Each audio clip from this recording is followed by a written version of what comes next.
Hello friend, Reena लोकगीत YouTube channel में आप सभी का स्वागत है। मैं एक लाचारी गीत गाने जा रही हूँ। प्लीज़ मेरे वीडियो को दिल लगा के मन लगा के ज़रूर सुनना।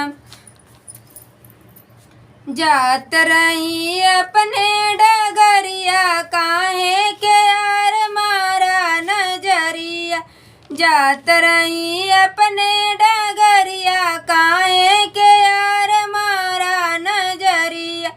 जब सुन पइए मोरे बारे ससुर जी, जब सुन पइए मोरे बारे ससुर जी, नागे न दिए दुवरिया काहे के यार मारा नजरिया, नागे न दिए दुवरिया काहे के यार मारा नजरिया। जात रही अपने डगरिया काहे के यार मारा नजरिया, जात रही अपने डगरिया काहे के यार मारा नजरिया। जब सुन पइए मोरे बारे जेठ जी, जब सुन पइए मोरे बारे जेठ जी, नागे न दिए अंगनवा काहे के यार मारा नजरिया, नागे न दिए अंगनवा काहे के यार मारा नजरिया। जात रही अपने डगरिया काहे के यार मारा नजरिया, जात रही अपने डगरिया काहे के यार मारा नजरिया।